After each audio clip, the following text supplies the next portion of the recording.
Hi, I am Jack Brewer with Expanding Frontiers Research, and this is the Wayward Sons book group. Welcome to the finale, the final episode of what has been several weeks of discussing my nonfiction book, Wayward Sons, NICAP, and the IC.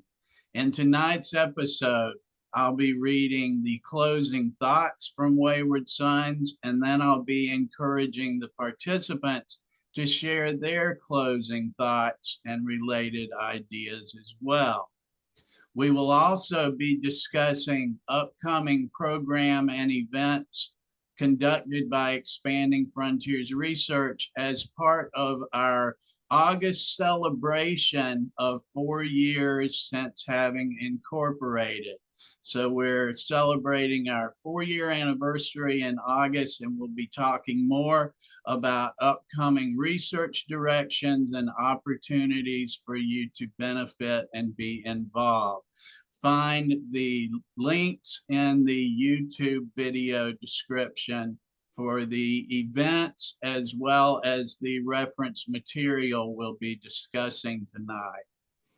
As has become customary, I'd like to open the floor for anyone to throw out for discussion any events they've seen around social media that might be related to the UFO community, the intelligence community, the overlapping thereof.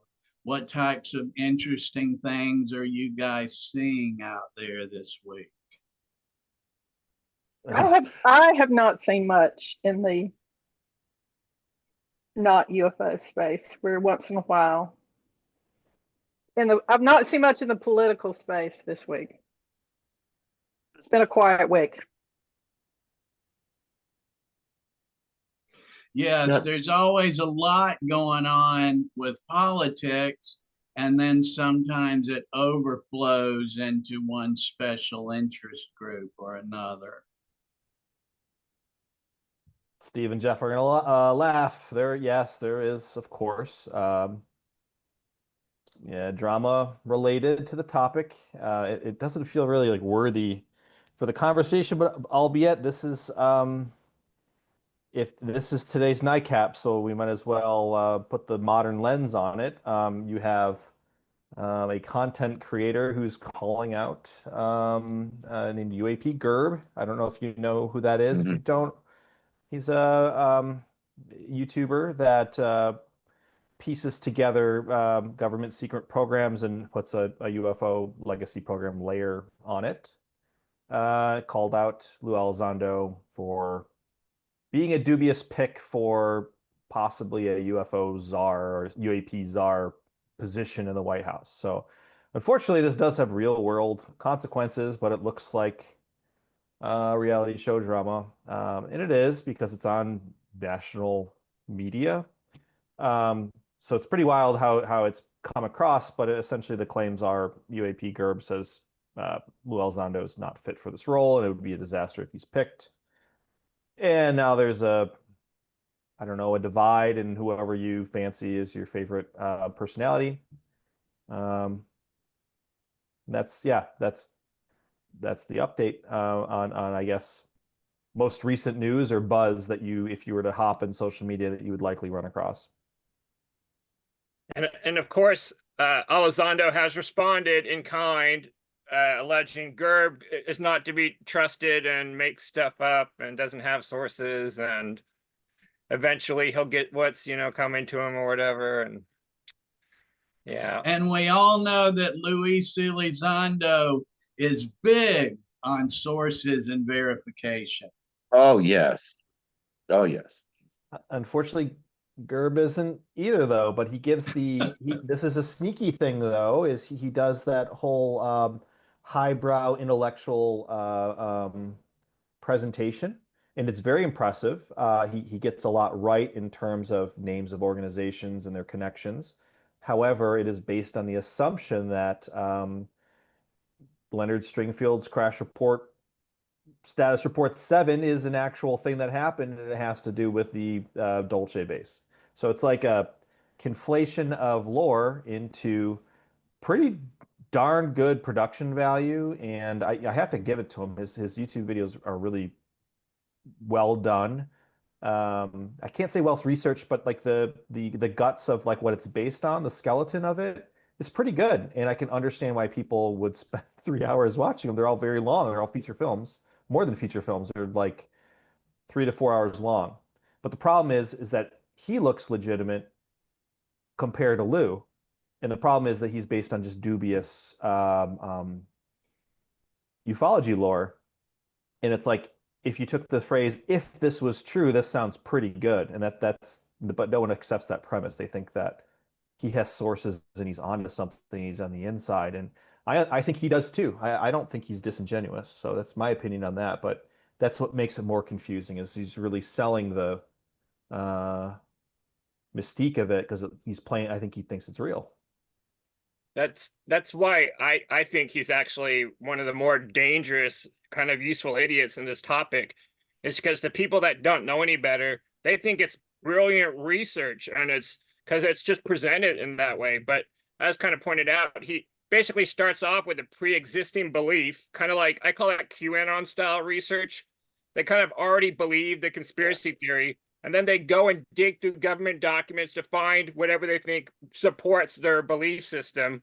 And to people that don't know any better, it looks like, well, he's got documents and evidence and it all connects together, but it's all based on a kind of a house of cards kind of in the first place.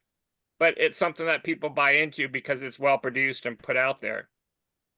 He just recently, I guess this week, was on News Nation, and they're doing a whole nother hour interview with him again next week on News Nation. So they've given him a national platform to basically sell these old, as Brian pointed out, string-filled hoax, or legacy program theories. On national television, anonymously, right? This isn't even someone that's using a name. Yeah, and of course, his name really came out. I'm not going to say it, but his name did come out last night. And surprisingly, his handle's not that anonymous. He literally used large part of his name in his handle. So, yeah. And of course, there was an outcry about someone sharing this public, what is really just public information, right? And I can understand that, but it's just the irony of, the government is everywhere. We can't trust any of the narratives.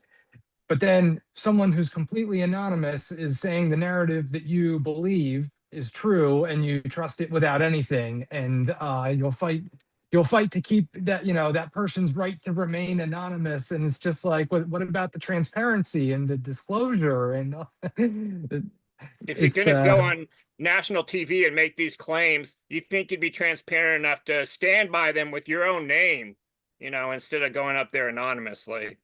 And you should certainly understand that if you are going to go on national television with your own face, you should probably expect that you're probably going to be found out like who you are. Someone's going to put that out there. You should be ready for that at that point, I would think.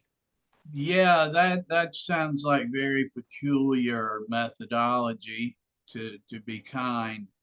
One of the things, while I'm not up on all of this, I'll say one of the things that's kind of long been in the UFO genre is that they value trust, and they try to get sources, and they try to find the person that has something to say that then they can raise their status by bringing back to a wider community. And it's perpetuated, and it's rewarded, and it's just a flawed research methodology from the get-go. Jeff, what was the name of the person, or whatever his alias? Who were you? UAP Gerb, or Gerb, Gerb, like Gerbil, like gerbils. But okay, I thought it was just short for like gerbil, like, to be honest. But apparently it's short for his name. Got it. All right, I got it now. Thank you. I will add one thing in too. So when I do, gosh, I'm not embarrassed by it, but I do enter some of these conversations, and I know that it is, suicide to basically say, well, Gerb's wrong. It's dubious. Like that's a turnoff for someone that maybe you're trying to convince otherwise. I try and find like this middle ground where you essentially say like, okay, let's like take the benefit of the doubt. Like Gerb has an insider and he's got some knowledge. Do you think it's possible that if he had something that was the world's most dangerous secret, that there's a counter intel assignment to him? And would you question that? Like, how are you, and people realize that they don't even think of that angle, and it's a nice way to introduce that idea, even though I'm kind of like placating to the fantasy a little bit. But at least they're open to the idea of like, wow, I never thought of that angle. I always just thought it was aliens, but now I'm thinking like maybe he is like an op or something. And it's not like I'm not being tricky or dubious, but I'm just trying to say like, can you just maybe consider a different angle here instead of just one and all or nothing? And I think that's really important as like a thing that I try, and it's I'm being maybe a little too generous sometimes with that, but I think it's the only way you can actually get any type of criticism in there without just completely being shut out. I understand. Yeah. That reminds me a little bit of the book Mick West wrote called Escaping the Rabbit Hole. And a couple of things I remember were sometimes when somebody falls into a conspiracy theory, sometimes it's a single piece of evidence that makes them believe in the theory. And if you can just provide an alternate explanation for that one piece of evidence, then that might, send them down the road of starting to question it. I think it kind of sounds like what you're doing, Brian. That's great. And the other thing he said was sometimes people will start believing a conspiracy because a particular news source is promoting it. And they said, sometimes if you can find other things that news source is promoting that the person doesn't believe in, that can start to make them question the conspiracy theories. So interesting. Yeah, and those are certainly good suggestions. Although I find myself that people are not so easily swayed by evidence. Once they believe something, there's typically an emotional connection that's there that has to be broken. They can often any evidence to that seems convincing, to us or someone objective could be easily explained by some type of conspiracy. The evidence can't be trusted, so to speak. But yeah, those are certainly, good suggestions. There's also a social factor involved as to why just simply presenting evidence isn't enough to like get people to change their belief systems. There's that, like when, for example, we're talking about like grifting and people are like, well, how are they grifting? They're not making money. There's other reward systems that people benefit from. This, for example, like these sources people get, the love bombing that some of these big figures will do to these podcasters, like, hey, let's be friends. I'm going to tell you insider information. Like it makes them feel special and part of a community. And it really kind of locks them in. It's kind of the same reason why there's people that don't even believe in the church they go to, but they still go to church every Sunday because of they've got that tight-knit social like network, and all their neighbors may go to the church, and they don't want to be an outsider in their community. And so they stick in something even long after sometimes they no longer believe in it.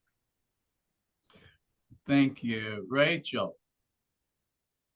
Sorry. Yeah, I think these are really great points. I think, yeah, that people are more, I think, generally swayed by emotional connections to their beliefs than by reason. I know I am. But also, I was gonna say, I don't even bother talking to people online in most circumstances. There are some people that I talk to online, but and it definitely helps like a kind of situation like this where you can actually see and hear the person talking to you. I think a huge motivator for me in just not interacting as much on social media is that, I can be very paranoid and just be like, I don't know what this person is doing on the other end of this, what their motivations are. Maybe they're like, like in the intelligence community, who knows? But at the same rate, that medium determines how the discourse is going to play out on both ends, regardless of who you are, because there's this level of deep dissociation that I think makes actual discourse pretty much impossible. Good point. Yeah, and it John? makes it really easy to feed into speculations that when you want to protect your beliefs, that kind of distance. And like you had said, and Jeff had said, the emotional connections and the community connections. And if, they had an experience at some point in their life, like all these things make it really tough to just get through on evidence alone, unfortunately. One of the reasons why I don't like spaces on Twitter is because like you can't see people. You're just like yelling into the abyss to anonymous like names. Like you don't know who you're dealing with.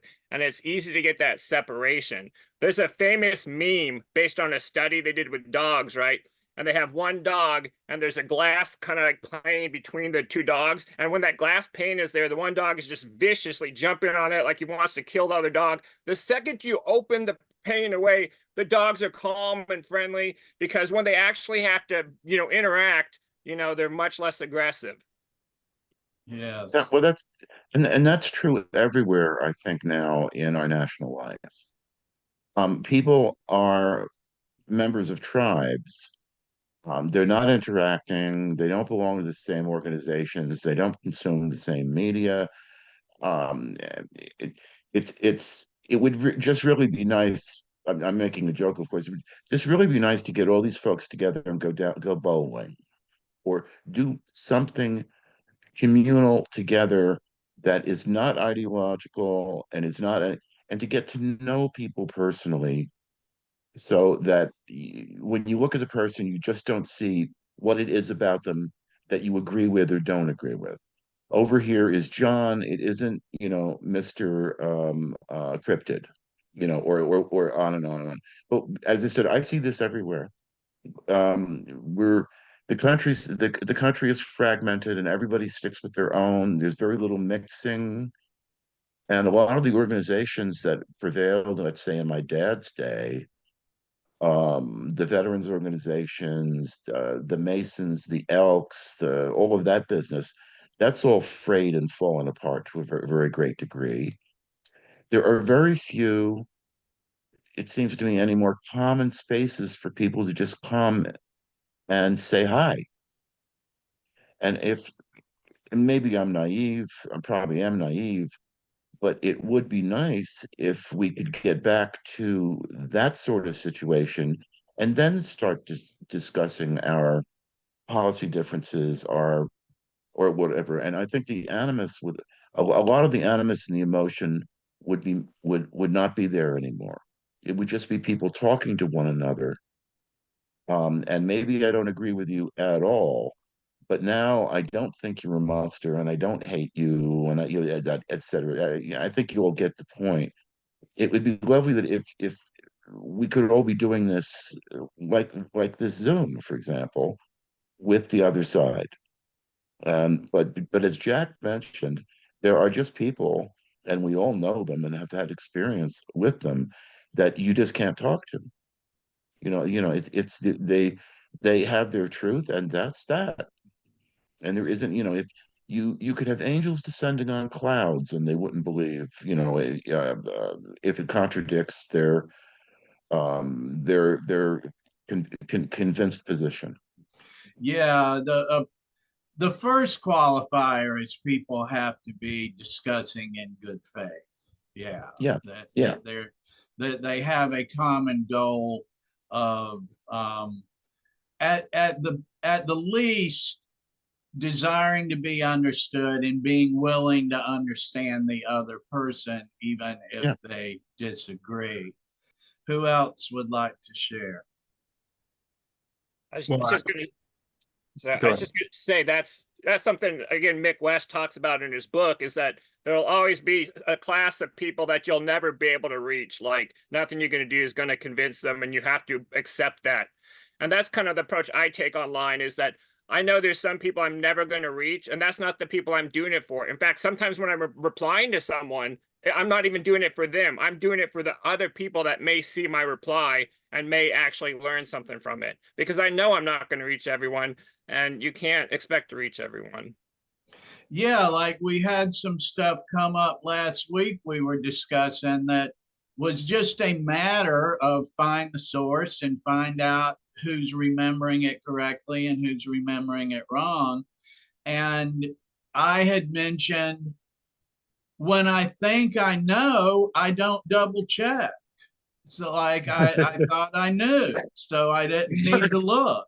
And right, and that's when we're most vulnerable to being wrong, is when it didn't even occur to me that I might have the date wrong, or they might be two different people with the same last name or something like that. Yeah.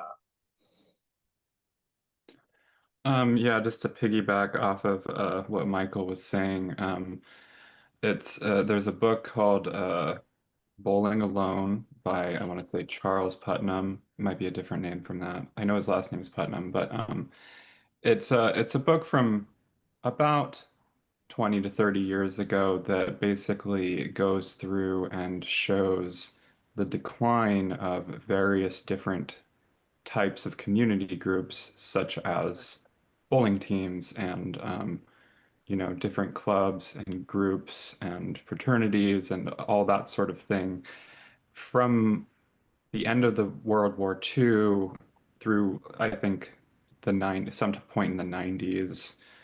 And so I just want to point out too that like a lot of the stuff that we're seeing in terms of social fracturing in the US is not the result of like Twitter or like it's not the result of smartphones, but those are just one part of an older systemic cultural change going on, basically. And I think I think that it's consumer capitalism to an extent.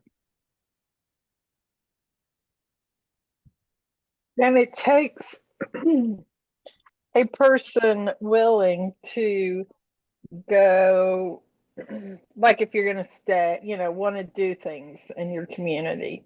It takes a person finding what those things are, going, being comfortable, being in a room with, not knowing anybody, making new friends, making new acquaintances, which I can go do anywhere. I like to learn so much. I can go there, but some people just, if you don't have practice with that, or if that makes you nervous, because it does require a lot of action on an individual's part now. Because organizations like Michael was talking about have dwindled. And I'd add, with people that are increasingly introvert as compared to 10 and 20 and 30 years ago too.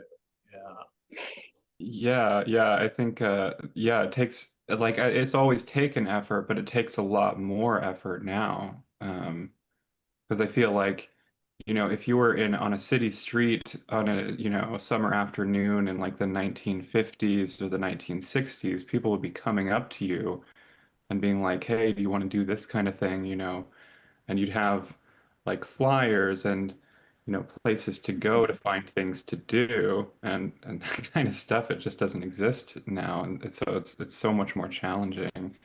And also, I have to bring up COVID as well, which really drove people more and more online and distanced people from each other. And I remember reading a study about during the lockdown that it was in Spain. It was like on I think the subjects were Spanish students or something like that, and it was basically talking about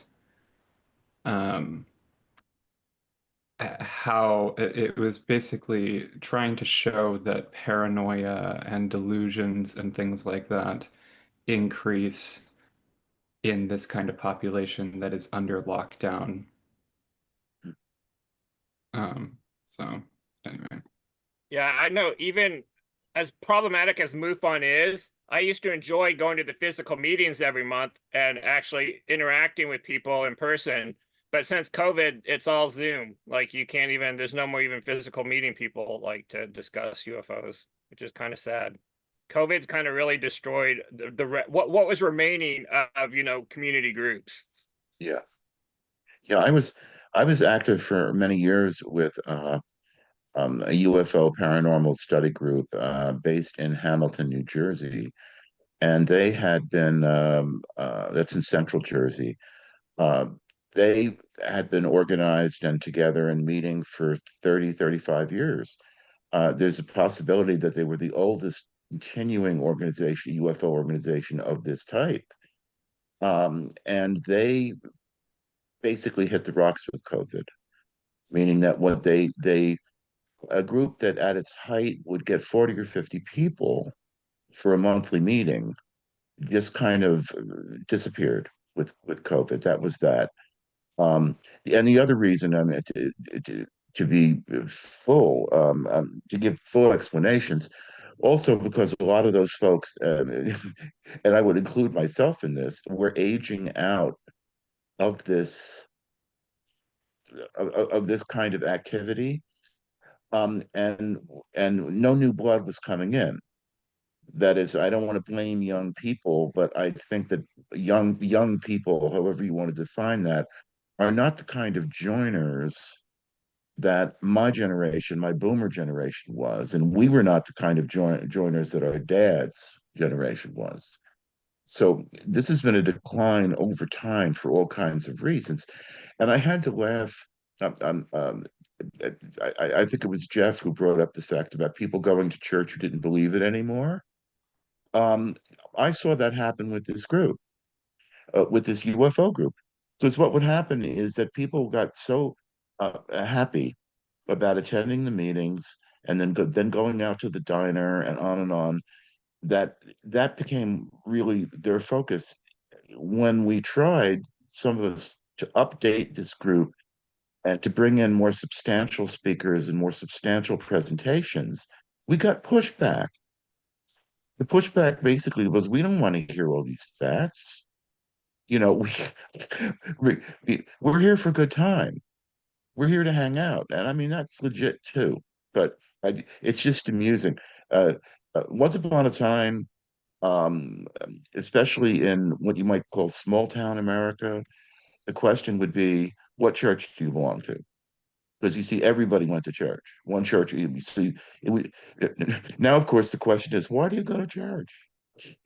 So, all right. Yeah, yeah. I'm If I oh, go recall ahead. correctly, that Jersey group that used to have like Mary Ellen Guiley Oh, and yeah. yeah, and George Hansen. yeah, Hanson. Yeah, George, yeah. let me see, Rosemary Ellen Guiley. Rosemary. Yeah, Yeah, thank you. yeah. I'm trying to think. I'm trying to think of some of the luminaries, but there were there was quite a few of them in and out over time. You know, um, uh, but as I said, And after 30, 35 years, when COVID came, it was just pop. That's it. It's gone.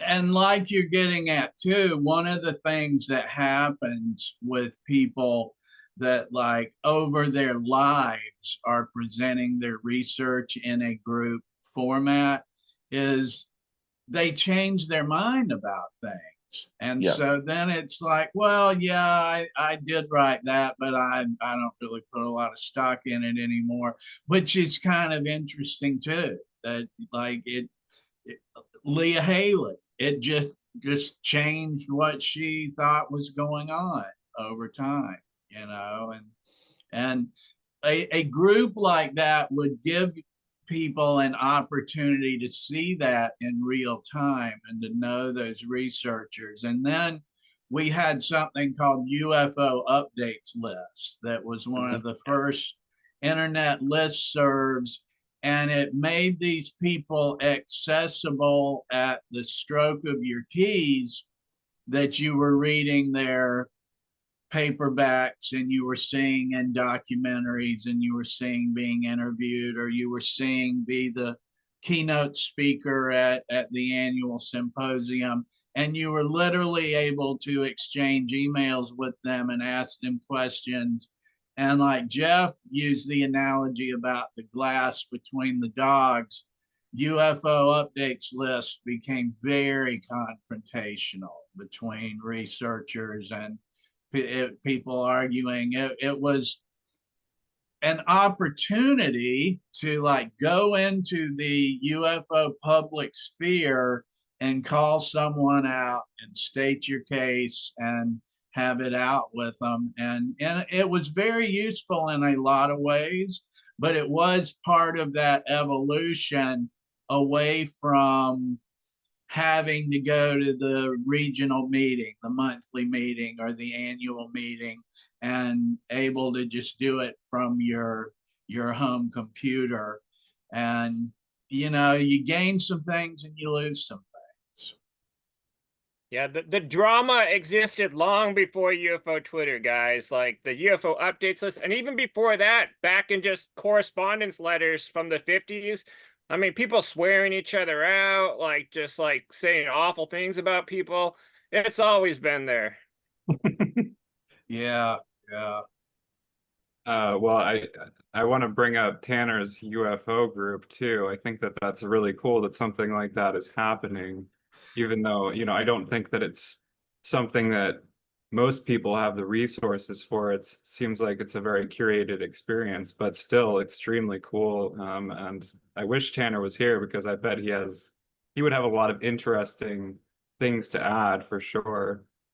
Thank you for bringing him up. I got a text from him today, and he's not here tonight because Pittsburgh UFO Group is having a meeting, and he wanted me to pass along his best wishes to everyone, and to let you know that, yeah, he is. He's trying to go old school and like go meet people and shake their hand and talk to them. Yeah.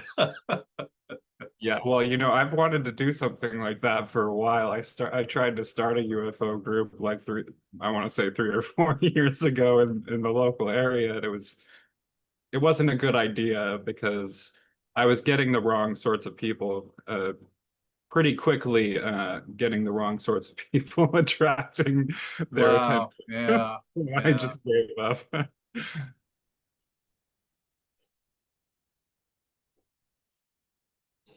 Well, one of the groups that I belong to is a group of amateur astronomers that meet, thankfully, still in person.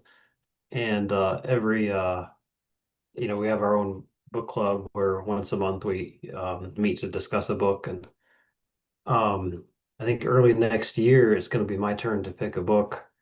And I'm thinking I'm going to recommend Donald Menzel's The World of Flying Saucers because I feel like I learned a lot about astronomy and meteorology just from reading that book. And so I'm kind of excited to see what that group thinks of it. Cool. That's great. Are you going to read his other books? Well, you know what? I found a draft of his autobiography online, and so I'm actually reading that right now too. I haven't looked into his other published books. Yeah. Flying You'll, saucers, of course, and then the UFO Enigma was another one. So there was a few he did on flying saucers alone, but he was an interesting character. Yeah, I Cool. felt like the Mothman Prophecies was wild departure for him then. Sorry, I ruined my own joke. yeah, I Randy like you. will become the one of the resident Menzel experts when we need to know something about Menzel.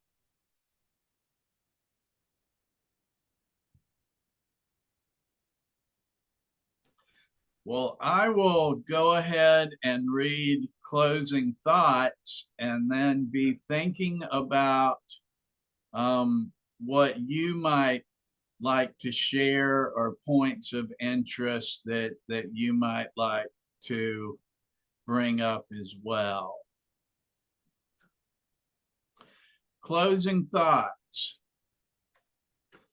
Thank you for joining me on this exploration.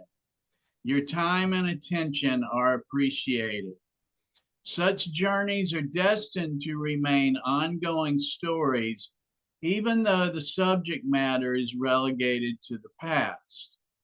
As FOIA responses and the discoveries found therein remain in the future. I made a concentrated effort in several instances to separate my opinions of what the material and events indicate from their presentation. When I did offer some analysis, I hope I was overt enough in clarifying it was my opinion. Following is a summary of my thoughts on some of the circumstances. Among the things I found most interesting was the saga of Nicholas de Roquefort. It is intriguing that he lived a life known to political historians due to his involvement in the China lobby, yet those historians typically had no interest in UFO organizations. Similarly, UFO researchers tend to have no interest in Roquefort's political activism. To count de Roquefort, I suspect those two aspects of his life were one and the same. There might even be some clues to the strategy employed in the fact his detour into ufology seems virtually dismissed as irrelevant by historians. The involvement of council services in founding NICAP appears significant. Its associates and relationship with the Economic Cooperation Administration, as established to be a CIA resource, are worthy of consideration. Council services played a key role in the initial existence of NICAP. Also of interest was that I got further with researching the specific aspects of the CIA that are potentially relevant to NICAP than I initially thought I would. It was less difficult than I suspected it would be to learn with whom Colonel Bryan worked, the office in which it took place, and aspects of key personnel in that office. Not only did I find it intriguing that those in Bryan's subdivision were skilled at deception and propaganda, but we documented his associates went on to hold positions of increasing responsibility within the agency as well. Their career paths were potentially relevant, as were the divisions in which they worked. Perhaps future research will continue to provide insight into the circumstances. I suppose I thought it would be harder to learn some of this than it turned out, because I incorrectly figured it would be more frequently discussed if it were accessible. I'd say the same about the hundreds of pages of documents now being processed on parties of interest as the result of my FOIA requests. I am a bit both surprised and disappointed such FOIA requests were apparently simply never made before. I came to think the lack of attention given to such parties of interest is probably indicative of people who want to learn about UFOs aren't typically concerned with things like the organizers and board members of a group. They just don't find that interesting. I obviously think they should. In some instances, I suspect it might even be a matter of researchers would rather not know about certain material than have to incorporate the circumstances into their already formed opinions. Suffice it to say, I found it relevant that a Princeton library has a collection of hundreds of letters pertaining to Colonel Bryant. Perhaps I will explore this further as the library increases operations and makes the collection available once again. If I had to venture a guess as to what CIA interest in NICAP meant, I'd of course start by saying it was complicated, and the implied question does not have one single all-inclusive answer. That stated, I suspect Nicholas de Roquefort and his associates were empowered to execute a plan that was probably scrapped pretty early on. I tend to think an evaluation of risk to reward was made and circumstances became complicated rather quickly. I have suspicions the purposes of launching a CIA UFO organization may have included raising funds, controlling the narrative, spy hunting, and numerous possibilities as situations warranted. It seems reasonably apparent to me the CIA, and quite possibly the State Department as well, had initial interest in the formation of NICAP. I have come to think this likely did not represent a burning desire to infiltrate the UFO community as much as the CIA meddled in everything, from magic mushrooms and Pentecostal church services to Guatemalan politics and psychic spies, and did not exempt UFO researchers from its collection of demographics for potential exploitation. Moreover, the opportunities for intelligence operations within the genre were and remain self-evident. People issued security clearances and entrusted with national security show a rather amazing willingness to mingle at UFO-themed events and online social media sites where angels fear to tread. Apparent CIA involvement in the incorporation of NICAP may be a story of money. There are many signposts that could be interpreted to point in that direction. Des Fitzgerald and Nicholas de Roquefort were talented in creative fundraising and lobbying techniques. We might consider the seemingly disproportionately expensive contract presented by Council Services and Bernard Carvalho's apparent responsibilities in growing NICAP membership. Combined with the rumors of funds misappropriation, an argument could be made NICAP was considered for use as a resource to raise, launder, and distribute CIA funds. The significance of the Cold War climate, Red Scare, and potential use of NICAP for propaganda purposes can likewise not be overlooked. A variety of strategies might have been considered for implementation, ranging from implying the presence of otherwise non-existent advanced weapons projects to infiltrating communist sympathizers believed to be in the circles of so-called contactees and the UFO genre at large. I tend to think Colonel Bryan was urged by the CIA, possibly from within the Directorate of Plans, to approach Keyhoe and get involved with NICAP. I do not suspect Brian's participation was intended to suppress public knowledge of an alien presence or similar such typically hurled accusations.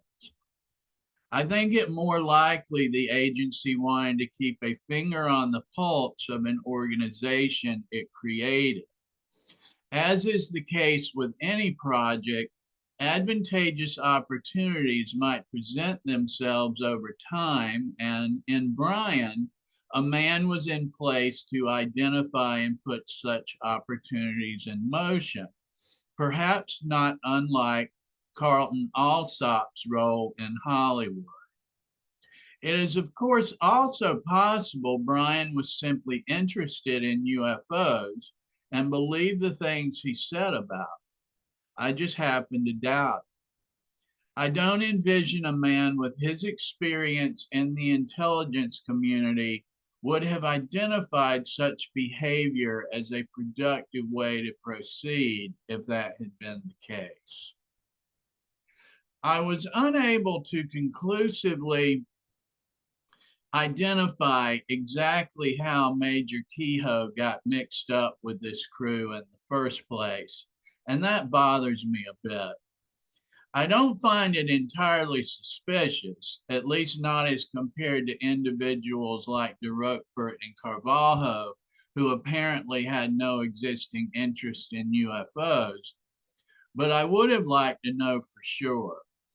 One might think there would at least be some version of a story around about Keyhoe's initiation into the NICAP beginnings, but there does not seem to be. I tend to think Keyhoe was reasonably sincere, even if overzealous. One of my primary reasons for suspecting so, as compared to Keyhoe being some kind of intelligence operative or con man, is there were people who worked with him at NICAP for years who seemed to reasonably trust him. Could they have been deceived? Yeah, sure, but the burden would be on us to prove it, and it just doesn't seem particularly likely, not versus the likelihood he was what he relatively appeared to be. It bears emphasizing that whatever was going on with the board, the daily operations were rather removed from it, as is often the case with any organization. I would suspect there would have been stretches during the 1960s that Joe Bryan went months at a time without interacting with Keyhoe and his staff. I lean towards thinking NICAP, under Keyhoe's direction, may very well have gone a lot like it went, whether or not it was initially launched by the CIA. It is curious how some board members withdrew, such as Farney and Hillenkoetter, as the heat turned up, but in general, I think Keyhoe got a long leash. That or the powers that be didn't always mind what he was doing. The involvement of Farney, Hillenkoetter, and other NICAP advisors is worthy of continued examination.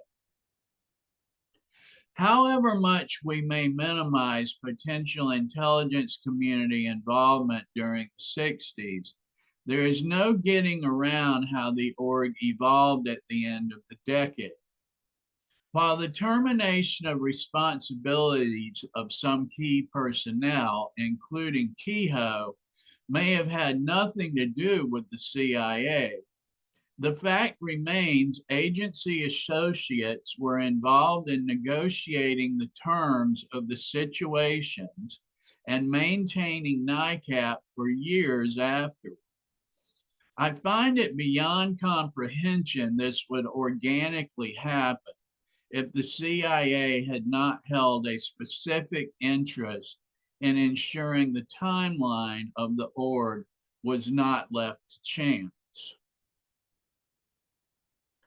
I do not find it coincidental that the ebb and flow of NICAP drama somewhat reflected the eventual scaling down of highly controversial agency activities, the changing of CIA leadership, and 1970s congressional oversight hearings that probed an intelligence agency run wild. The CIA had some pretty big demons to publicly confront, and it might be considered somewhat on script to flip a UFO organization to CUFOS and leave the sleeping dog lie a while. As for other UFO organizations, the 1980s and ever since, that might be a different story.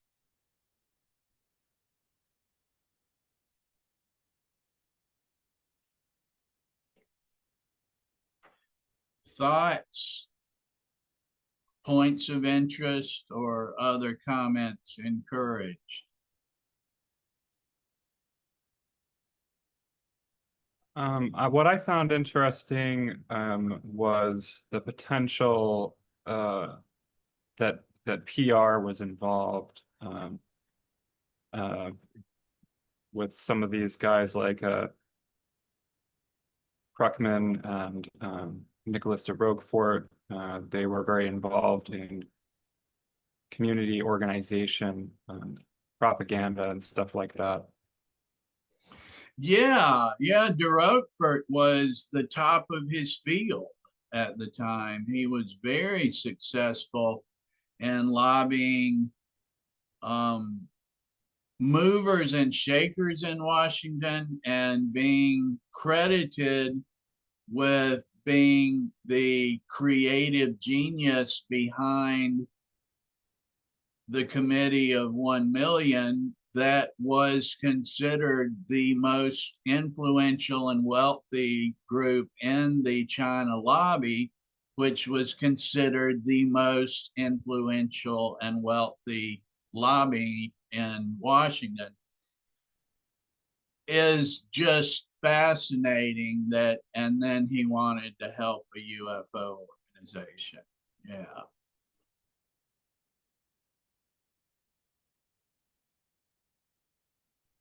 I find it very surprising that, like you said, we don't know how Keyhoe got involved with NICAP at the beginning. That's actually kind of stunning, I think. Yeah, like there should be a PR story or a legend, if nothing else. Like that, I even thought was odd. That like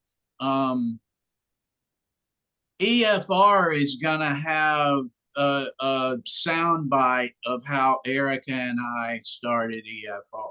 You know, now if you drill down a little deeper, yeah, it'll be more like, yeah, I had seen her show a couple times. She'd seen my blog. She invited me to her show, and we'd known each other for 5 years or so before we started EFR. But it like wouldn't be obstructed from public view or anything like that. And like I've had people say to me, well, you know, Keyhoe wrote, you know, pulp magazines and pulp fiction and stuff.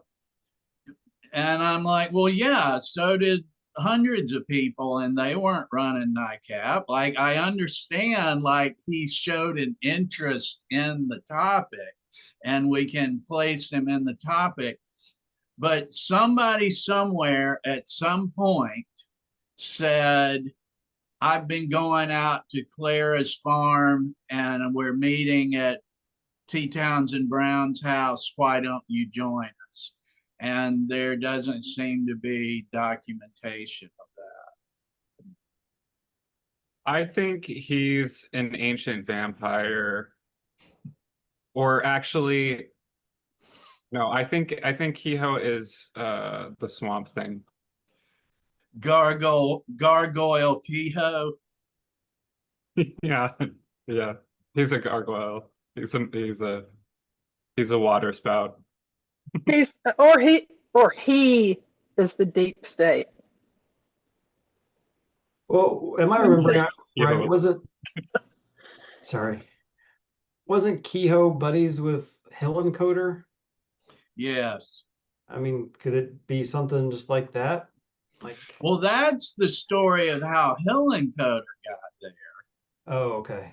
Is that and like Brian was going, what the hell about that? That you just call up your buddy from the Naval Academy who happened to direct the CIA and say, you want to sit on the board of my flying saucer club? And he says, yeah, sure. I got a couple hours on Wednesday. And then says what he says. Oh Yeah. yeah, that's real, and we should look into that, and you should press your government. That's like, holy crap, that's the first director of the CIA saying that. Yeah. Yeah. I wanted to comment on, gosh, how do I want to phrase this?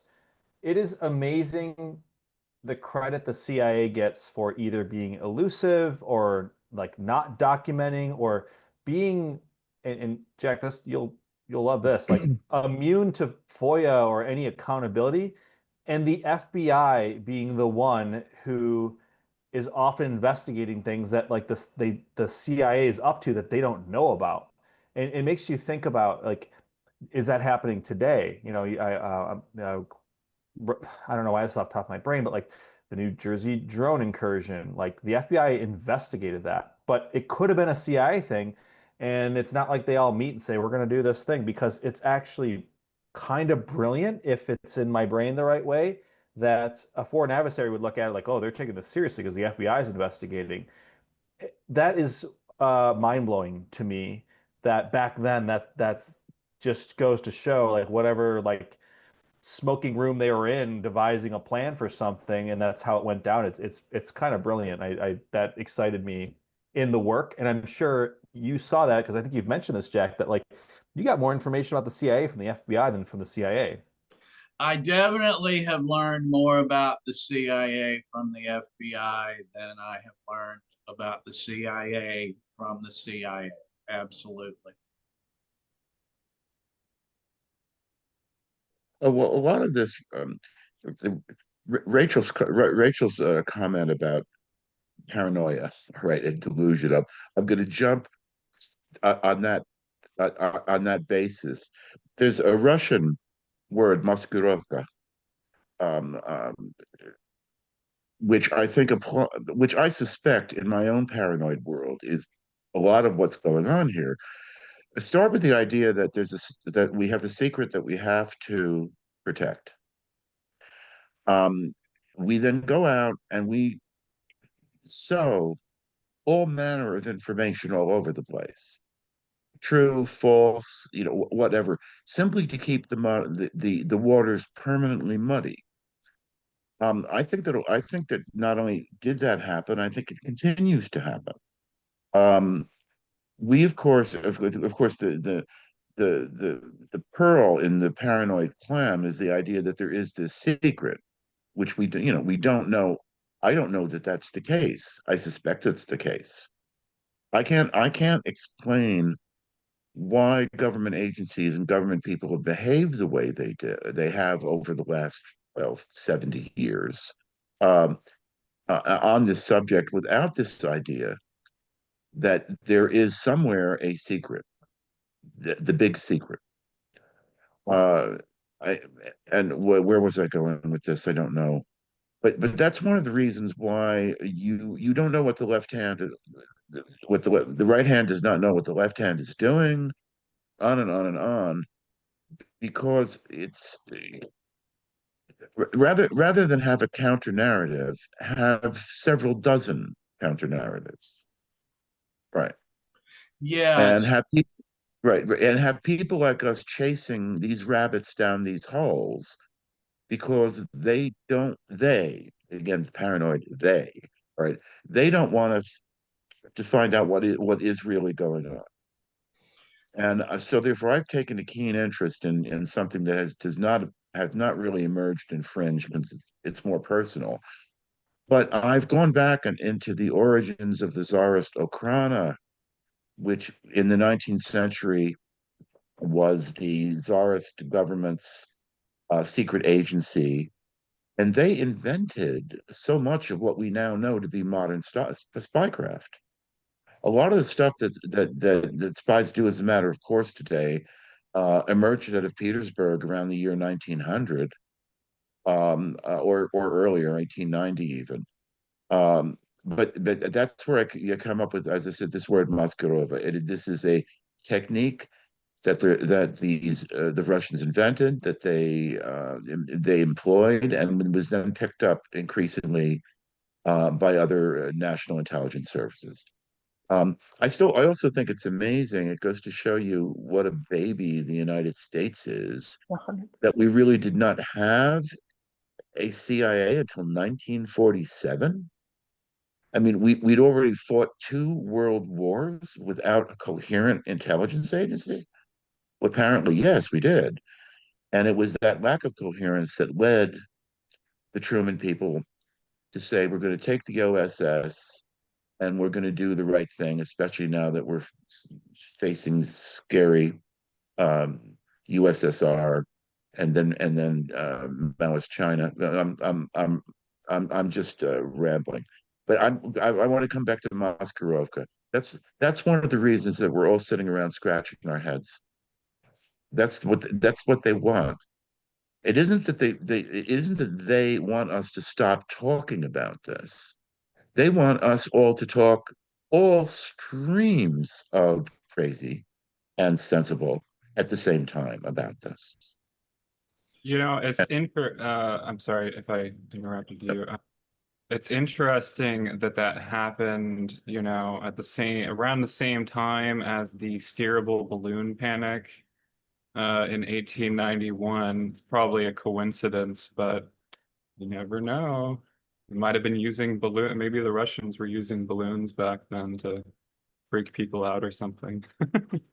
Well, Michael brings up the point of just having several streams of cover-ups going at the same time.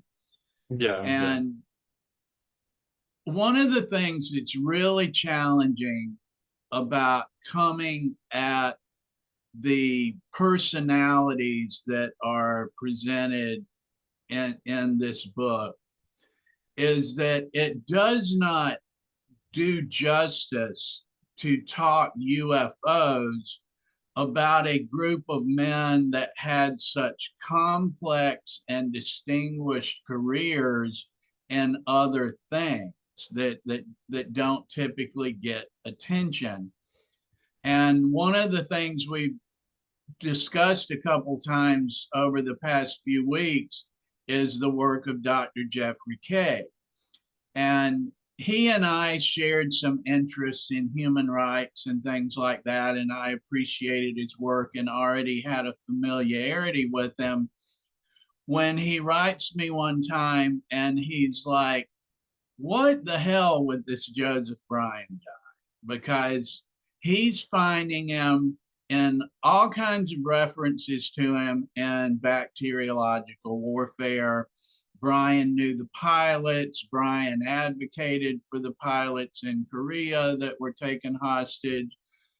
We got a FBI document that's the subject is bacteriological warfare, that Joseph Bryan is referenced in a meeting involving the Attorney General and DCI Dulles and FBI Director Hoover, in which Bryan is discussed, and one can surmise from the way the notes are taken, no introduction is needed.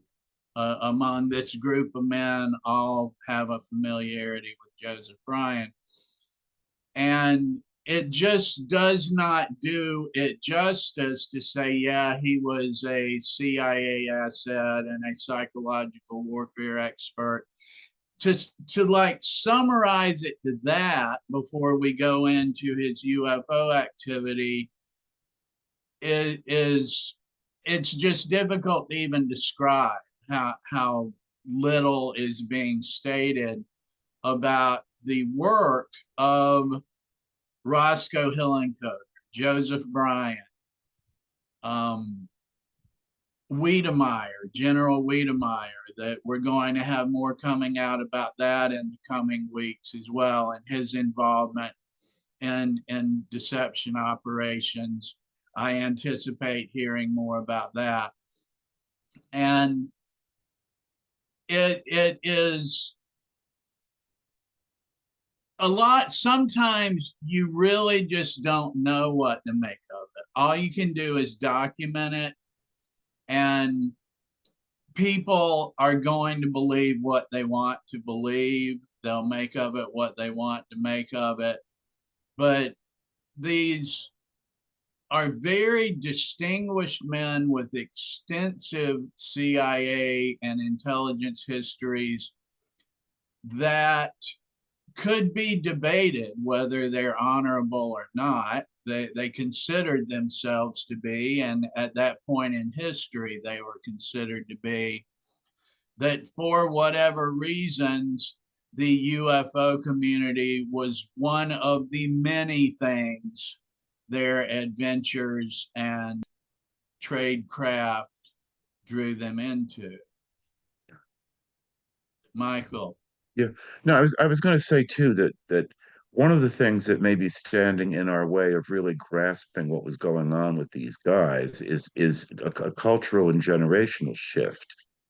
Remember, all of this is coming out of World War II. Well, there was a culture in World War II that we are all in this together. All right. Um, um, this is a fight for national survival. It is a fight for this. It is a fight for that. Therefore, everyone's going to help. And the government is good. Government is good. Government is, in the military. I mean, so everybody got involved with assisting the war effort. And I'm sure, and I know from, well, hearing stories, but I know that all kinds of people were far more open to working with government, both upfront and behind the scenes, than we even see today, and in any way, shape, or form. Uh, um, I remember in my own industry, newspaper journalism, that dinosaur. I love reading the stories about FDR basically having drinking parties with prominent members of the press, the boys, and have them come into the White House and get everyone fixed up with their bourbons or whatever, and have chats. And basically, FDR would be saying to these representatives of major press outlets, "We have this problem. Can you help?" I mean, and this was all above board and all accepted and even praiseworthy. And I think that kind of mentality carried people like Brian through many different levels of society and such, and it wasn't at all unusual for everybody to know one another, is my point, and for everyone to say, well, we're all on board, and we're all going in this direction, and this is good for the country. So I think many of them thought of themselves as patriots. I I do mean, too. yeah. I mean, nowadays, if like two visitors from CIA showed up at the front door and came in and wanted to talk to me about how I could be involved in some assistance to CIA, well, my reaction to that would be quite different in 2026 than to somebody's reaction in 1946. Right, So that's what I'm right, saying. Yeah. right. There's something that me and Jack talked about at Bluesky this week. Kurt Collins put out an article about this UFO conference, the very first one they were going to have in August 1949. And it turns out these people running this conference were basically reporting the names. There's going to be a conference of people that had witnessed UFO events, and they were giving the names to the FBI. And, to me, that's insane. But back then, these were military veterans. They were civic leaders. They were the Young Men's Business Association. And it was, right after the war. And these guys were patriotic. They had faith in the government. And I think that was a lot more common back then than it is nowadays. Yeah, yeah. And I think it kind of reflects the culture that led to the Robertson panel in 52 saying we're concerned about subversives trying to create mass hysteria. That, like, UFO witnesses were suspected of being subversive and trying to upset people. And that was a very interesting article that Kurt wrote. Yeah. Yeah, the documents were literally labeled subversive activity, like on the top of the FBI memo. So, and that's where it gets crazy. Is you know that's something Nick Redfern took an interest in, is how all the contactees were viewed as subversive, and like the FBI was interested in, are the Soviets influencing them, or where does all of this anti-war peace movement stuff come from that gets us so that like being a peace activist gets associated with being a subversive to a democratic state? It just gets crazy. Yeah. The other thing that's conceivably happening with that, Jack, is not only do we want to find, possible subversives, maybe we want to find people who can easily be led into believing all sorts of things. So not only are we looking for, as it were, conscious agents of the communist conspiracy, right? We also want to know who are the people that conceivably can be tapped without their knowledge to be contributing to whatever it is the IC is doing. So there are two sides to that coin, and both are interesting. It's a petri dish that showed different strains, right? Right, right. And at a bare minimum, that certainly applies to the charlatan element, that they've long been interested in the UFO community for the purpose of people that are willing to suspend judgment and might be a bit more easy to persuade than the rest of the population, might be easier to separate from their money. And that like Otis Carr comes to mind, that like years before DeLong ever tried it, Otis Carr was taking donations to create a flying saucer that was going to go to the moon. And DeLong just has an updated version that nothing came of after asking everybody to pitch in for it. And I also wondered when we saw the launch of TTSA, whether, in a sense, a situation was being built here that would enable very plausible requests for additional military and intelligence funding.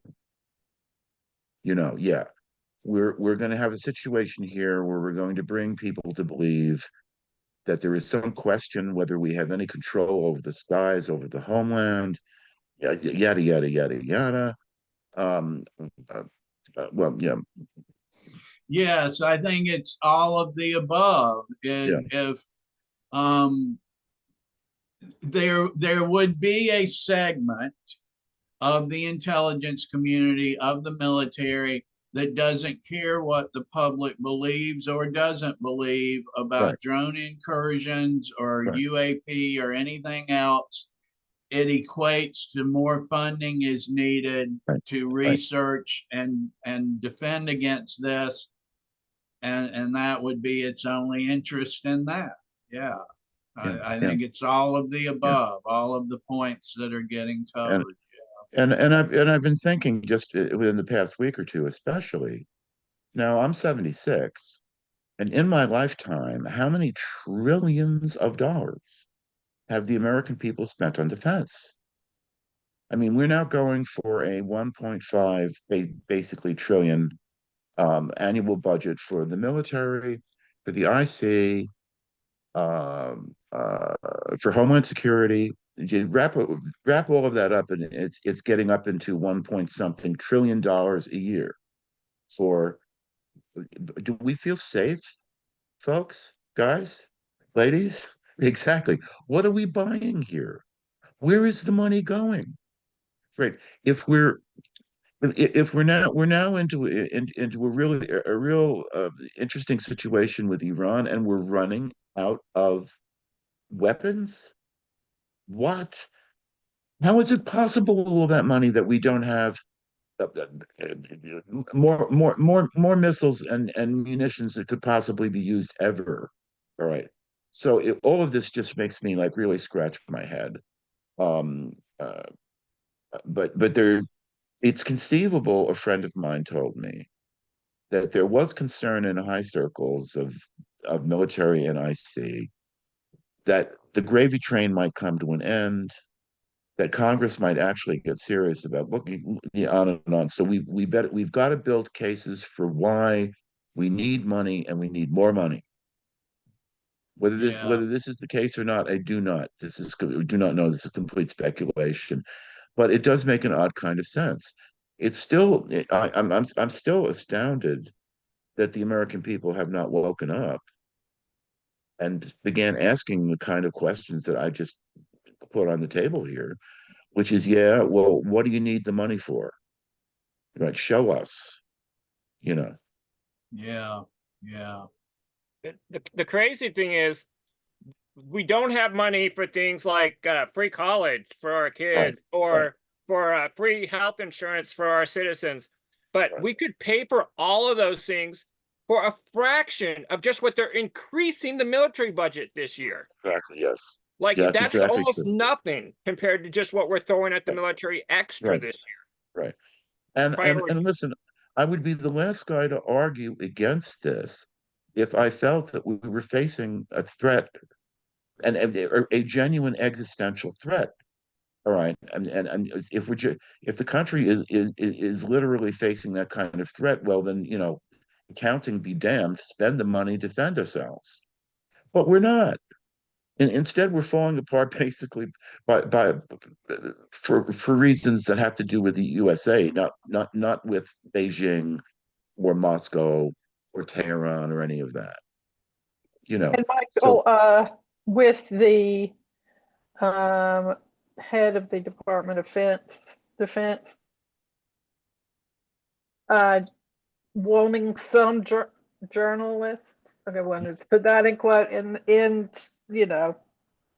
press coming in, and then keeping more legitimate news outlets out, then oh yeah. then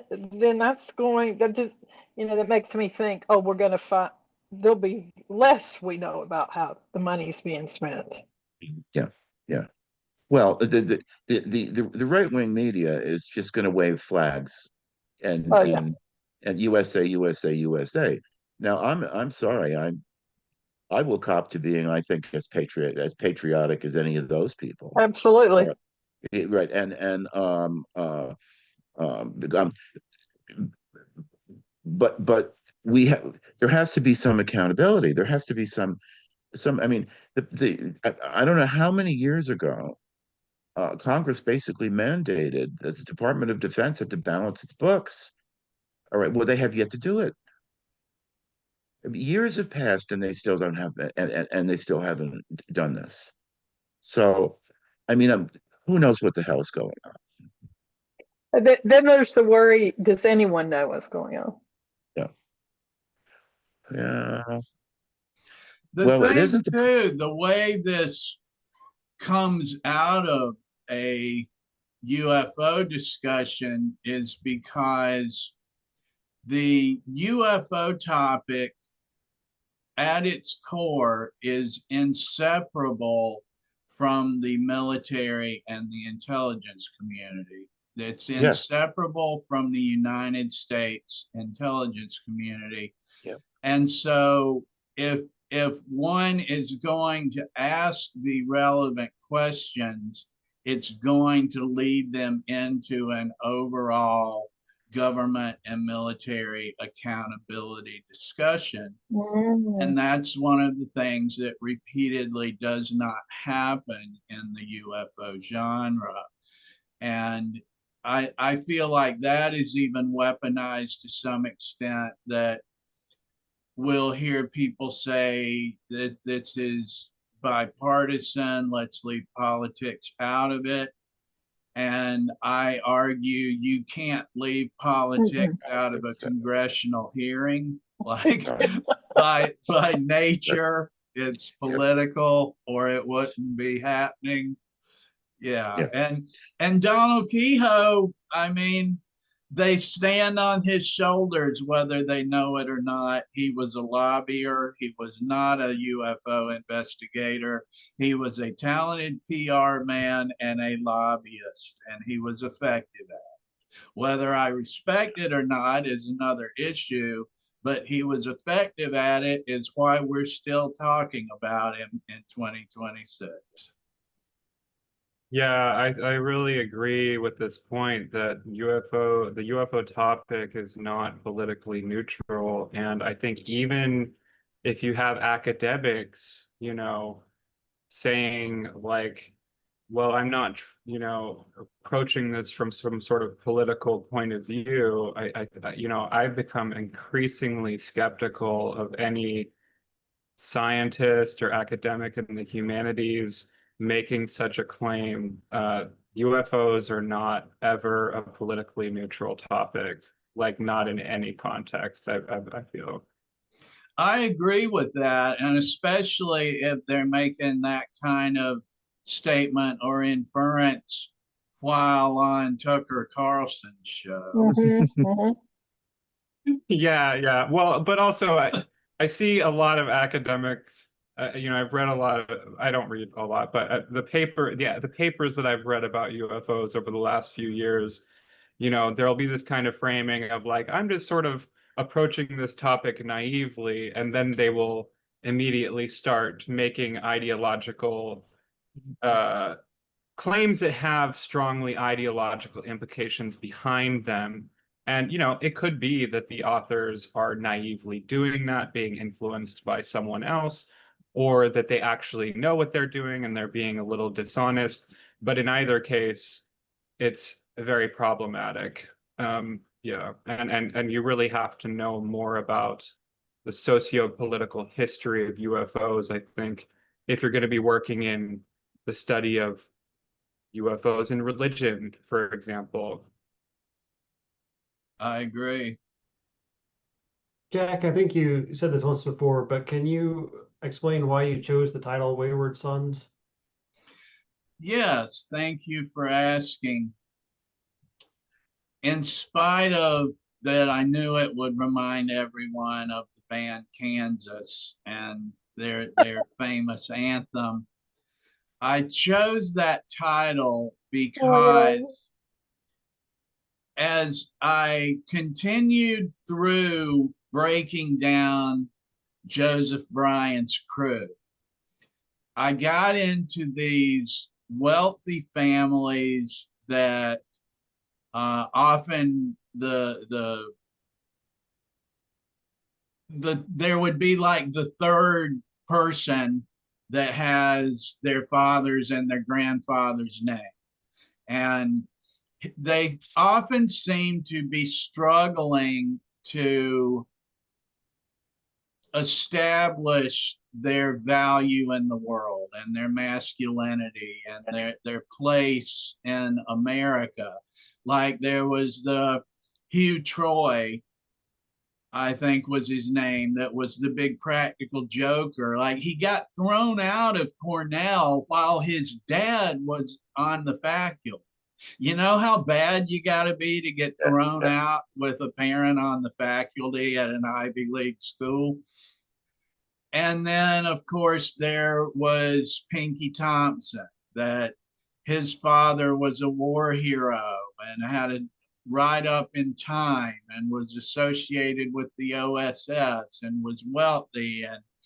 And Pinky had more money than dogs could jump over, and basically went to the intelligence community and asked how he could help. And I could be interpreting it wrong, or certainly only one aspect of it, but I found that sad. I found it kind of sad.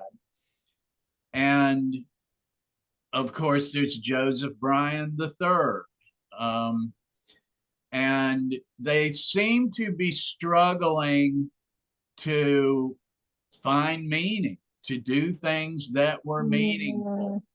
That Roscoe Hillenkoe, I mean, he was a decorated veteran, a man's man by any stretch of the definition, yet seemed to be laundering his reputation to some extent through the UFO topic as well.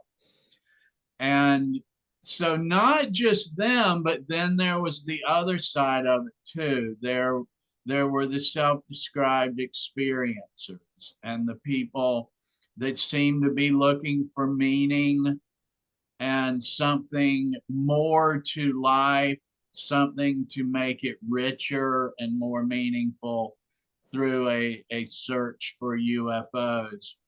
And it just seemed like the whole community, all the way from the experiencers to the writers and researchers to the intelligence officers that seem to be manipulating it, were just kind of wayward and trying to do something important that mattered.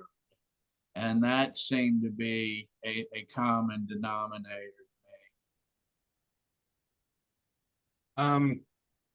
I kind of wanted to bring up the civil rights movement, and I'm not exactly sure how to connect it specifically, but the civil rights movement was very interesting because here you have a huge American minority organizing together and, you know, in order to make change and to protect their communities, to make them safe. And the FBI and the CIA were actively spying on that movement and the organizations within it, you know, which makes me think of that Kurt Collins article where the FBI talking about, you know, spying on subversives in the UFO culture, you know, 10, 20 years earlier. But much more sinister. And it's interesting to me that some of these guys spent so much time trying to influence American culture to, you know, carry certain unified beliefs and ideological frameworks, but at the same time, you know, they basically got to the point where they were spying so heavily on the anti-war and civil rights movements that, I mean, they like, who are they trying to protect at that point? You know what I'm saying? Sorry, I can't put that in a more coherent. It's difficult to put in a coherent running narrative. But as you know from following the EFR Patreon account, we get records all the time associated with the civil rights movement because they overlap. And, you know, we were doing the investigation on the New York Saucer Information Bureau in the 1960s, and the FBI was conducting an espionage investigation on a foreign national that was involved in the New York UFO community during that time. And that overlapped with the Greenwich Village crowd and the beatniks and the counterculture people. And so I started submitting requests on some of them that were mentioned in files. And so the different people's files will end up in the same subversive counterculture folder. And yeah, it was by the FBI viewed as kind of all the same thing. That, like, if you weren't towing the line and you weren't pro-Vietnam War and pro-FBI director and pro Republican president, well, then that in itself made you subversive and potentially problematic. And so they didn't care whether it was because you played a guitar or researched UFOs or went to the Himalayas to look for Bigfoot. You were problematic. Basically, if you were anything other than the stereotypical conservative young Republican that was being groomed for military service or a career in an intelligence agency, pretty much. And, you know, one more thought, just, you know, the pink elephant in the room is, and the FBI was doing the clearing and providing the security clearances for German war criminals under Operation Paperclip and Japanese torturers to come and collaborate with the CIA on those programs that Joseph Bryan keeps showing up in the files, bacteriological warfare, like Jeffrey Kay and I were discussing. And there's not a coherent way, Rachel, to put that all together. It just is what it is. That, I mean, they were largely racist. And if you just, you know, were anything other, like, it's not really that it's UFOs or that it's civil rights. It's that this is our club and you're either in it or you're not. And if you're not, then you're problematic. But please go ahead, Michael. No, I was just going to point out, though, and as I said, I'm not defending any of this, but the culture of the CIA, and for that matter, the FBI, that existed at the time of the 60s were all guys who had been formed, of course, in the midst of the Red Scare of the 50s. And one of the reasons, mistaken or difficult or racist as they may have been, the United States did indeed have a spy problem in the 30s and the 40s. There were foreign agents over here digging around. There were American citizens who were working for the Comintern, the Communist International, on and on. So there was, in fact, an issue that the federal government needed to address. We got the Red Scare, but this is what forged the mentality of FBI and CIA as we come rolling into the 60s. All of a sudden, there are thousands of people in the streets, right, demanding their rights. Almost all, you know, people of color, and just very threatening situation. How could this happen? Who organized these people? Yada, yada, yada, yada, yada. So, I mean, there's that. But there is that nub of actual dangerous truth in the beginning of this, which was Soviet penetration of the American government. That's a valid point. Like, there was FBI overreach, but just because there was FBI overreach doesn't mean they aren't right, that some of the countercultural movements are being sown by bad actors and Soviet. At that time. Exactly, at that time. Yeah, no, that's true. And I think probably still today, potentially much even worse today because of weird social media intelligence communities. Yeah, no, I think my point was, and I agree with what both of you are saying. I think what my point is more of just like an observation of how interesting it is to me that basically what these guys were trying to do to some extent was to control the culture, to control the popular culture, Yeah. And the popular culture, you know, when they succeeded at a much greater level than the CIA could ever do, then it was like the CIA and also the FBI, but you know, in different ways, like they kind of went into this hyper Red Scare paranoia mode. We're just like trying to control the culture that it's supposed to be their job to like protect the American Right. Yeah. public, but they were in effect trying to control the American public. Well, I was explaining to my 50-year-old son, all right, that the beginning of the end was Elvis Presley. This is all Elvis Presley's fault. When that guy got out there and started shaking his booty in public, it's obvious that the entire nation is at the precipice of horror. And you know, Elvis started, and the next thing you know, you had Frank Zappa. All right, you know, it's you know, so It was Elvis, and then no steps in between. I'm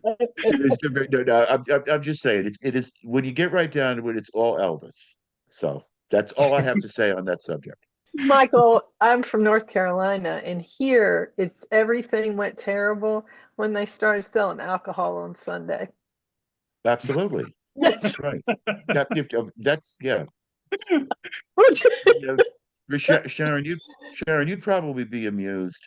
A story where I actually ended up at a dinner with a high-ranking Salvation Army, a uniformed Salvation Army guy, right, who was running Salvation Army in this given city, and of course they don't drink. Drinking is for you don't know. There's no drink. So I couldn't resist teasing him. I said, well, they couldn't drink. Well, what about the story of the marriage feast at Cana? Now, this is a story in the Christian scriptures where Jesus is invited to a wedding reception. They run out of wine, and he ends up giving them miraculous wine. But the point was where I had Colonel whatever it was at is that they had already drunk all the wine. This was a Jewish wedding. They were having a hell of a good time. They drank all the wine. And what did Jesus do? He gave them more wine. You know what he did? I like to say is he kept a party going. He kept the party going. He gave them more wine. His first miracle was to keep a party going. You keep the party going. So I just wanted to know from this colonel that if drinking was just absolutely forbidden for the faithful Christian, I mean, how do you explain this story, sir? Yeah, just leave it. Yeah. How about you, Steve? Also, I'm not Jewish, but I've been honored to be a guest at 3 or 4 seders, and I never knew. Yeah. I never knew that 4 glasses of wine were mandatory for celebrating a seder if you were an adult. You were expected to not. I mean, it's in the ritual. So everyone at the end of a seder, the adults anyway, they're flying. You know. Yeah. Anything to share, Steve? Well, thanks, Mike. That kind of helps it make sense. You know, I've always wondered why, Mother Mary had Jesus, who had somewhat, I think, of a ban on using his magic as a child. They found themselves at a party that ran out of some alcohol, and she said, "You know what? I think this is one of those times you got to pull out that bag of tricks." Yeah.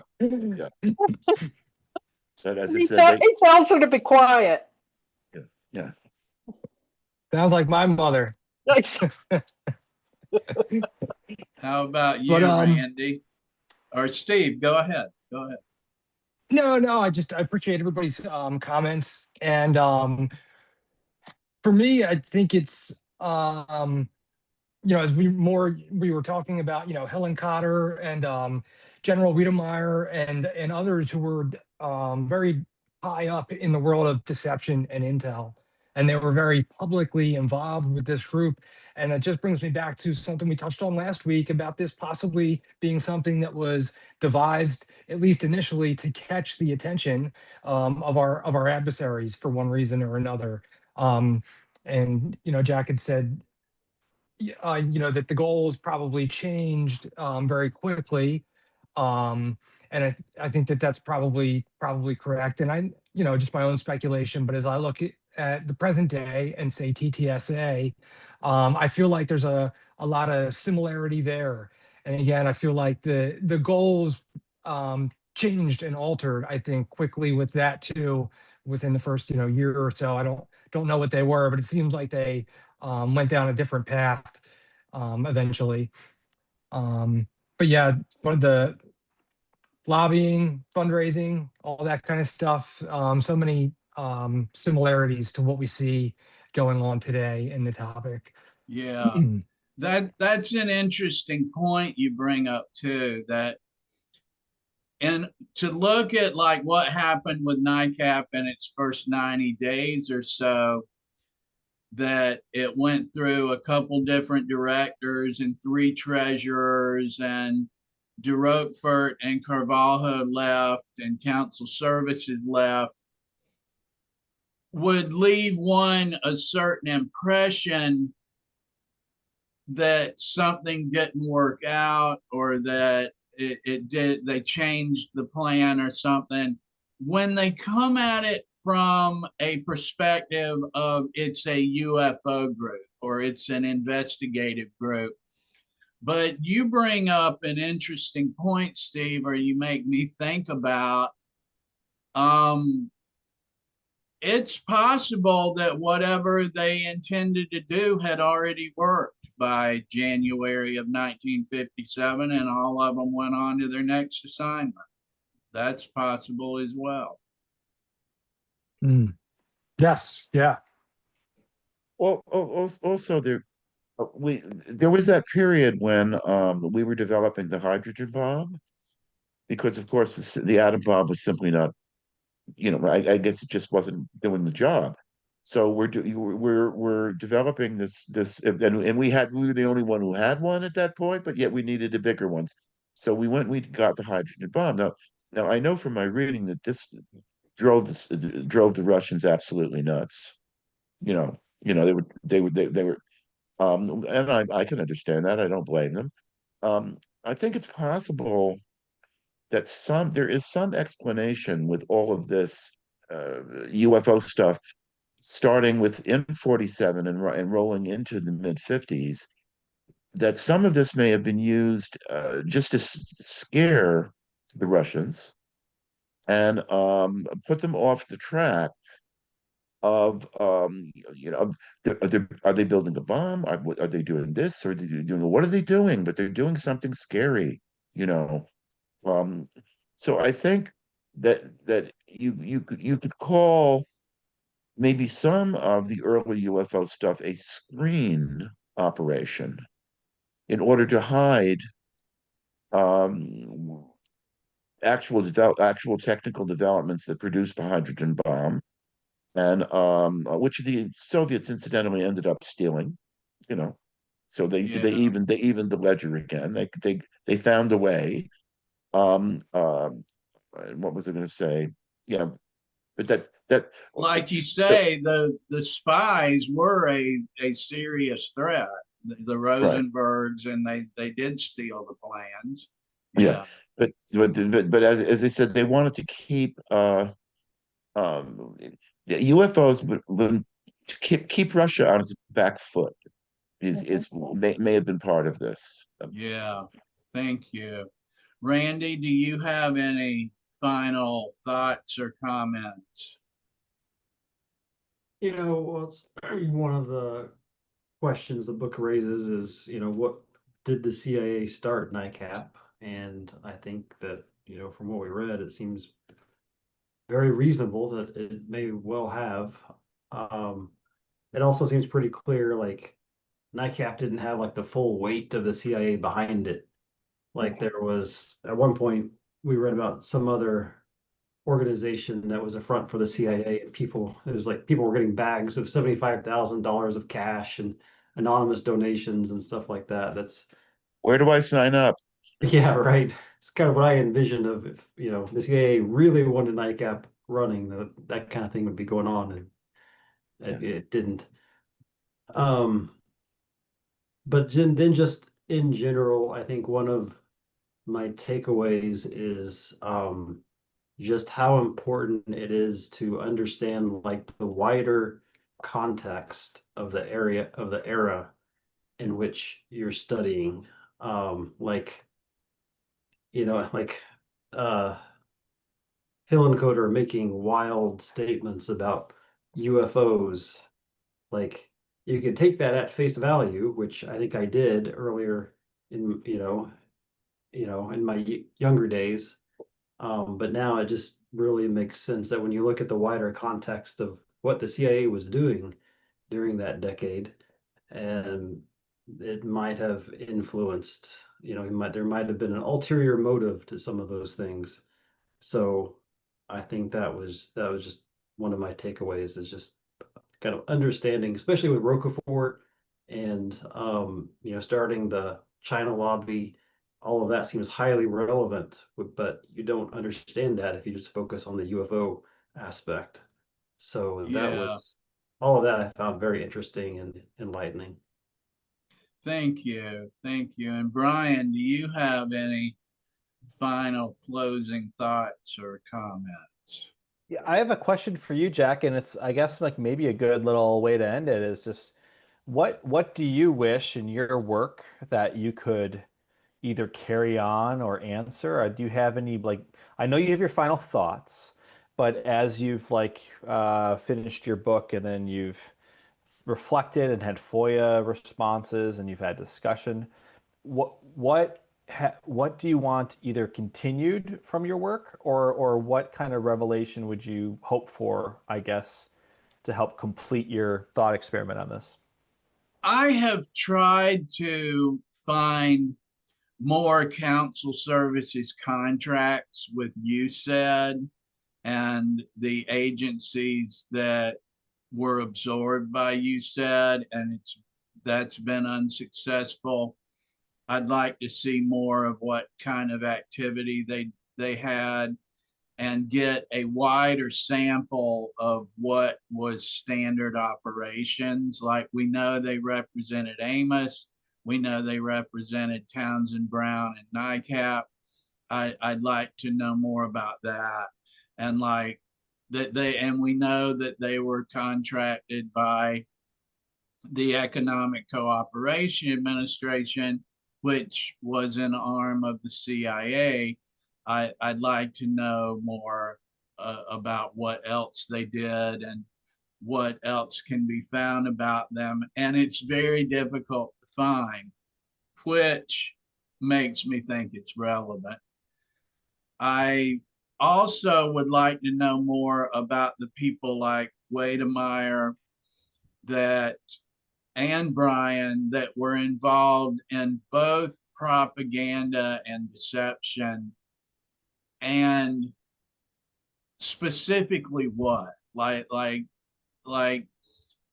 we know that certain books Brian wrote, but we don't know what was particularly part of his CIA job description, or when was he just writing a newspaper article. Like, wouldn't it be interesting even if going to the FBI and interacting with the assistant director and Hoover, and then never writing the story anyway, had even been part of some investigation he was doing for the CIA. And we come across later how he was in that conflict about wanting to see material in the obscenity room. And we're not clear on what all that was about. So if I had a wish list, it would be to somehow see more specifically and with dates what some of these people were doing in a CIA capacity and how it might overlap with their involvement with the UFO community. Can I piggyback on that really quick? Does anyone Please today, do. yeah, does anyone alive today, would you have confidence and understand that there is like a paper trail to understand what was going on? Is there like in a vault somewhere the answer to all this, or is it just lost to the animus of like secrecy wasn't written down, therefore it's gone when it's no more relevant? No, I feel it's lost. I feel a lot of this stuff has been shredded. It's gone. Also, a lot of it, Brian, I'd say, being somewhat familiar as a kid with the World War II kind of masculine mentality, a lot of it was done with what the British called a wink and a nod, Mm. meaning that we both understand what needs to be done here. We don't have to put this in writing. We don't have to do this, that, and the other. Go off and do it. You know. So a wink and a nod, and we're not keeping records. And if there are records, those records get destroyed. Um, I'm still expecting a UFO to land in Jack Brewer's backyard, and we will have the answer. Then, Yeah. then we will know. I made that analogy today. So yeah. Yeah, just be sure to send out that FOIA request to the folks in the sky, Jack. I will do that. Do you have any final thoughts, Rachel? I think it's all very obscure and confusing. And I think one thing, I really just have trouble understanding what these guys believed, and I kind of wonder, like, I think there's a quote from Joseph Smith somewhere where he says something like, if I was to reveal like all of the secrets that have been revealed to me, then you would just like kill me where I stand or something like that kind of thing.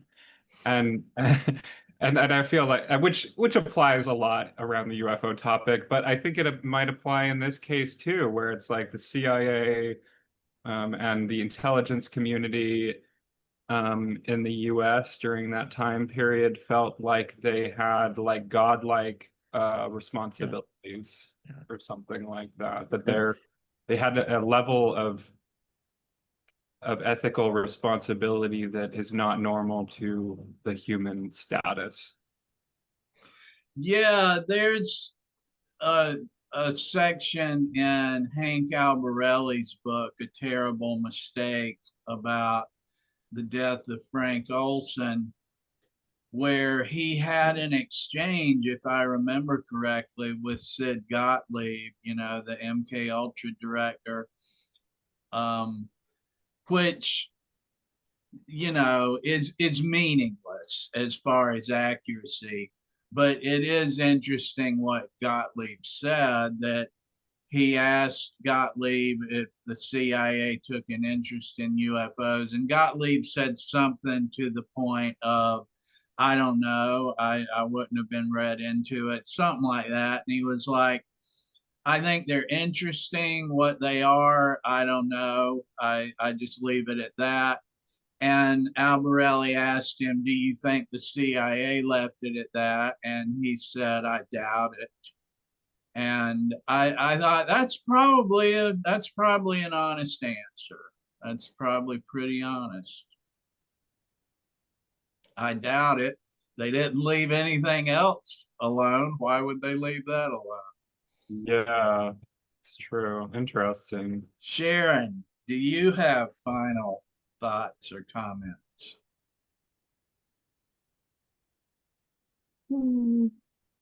Well, I started this not knowing anything about the genre or the information, and I've enjoyed the quirks that have come up all through this, and I appreciate everyone's patience with me not knowing. And now I know I more. appreciate your patience with joining us to discuss all this this labyrinth of nonsense. Thank you. Mr. Jack Redmond. Brewer. This is for Jack. This is for Thank you, Jack and the sir. book. Thank you.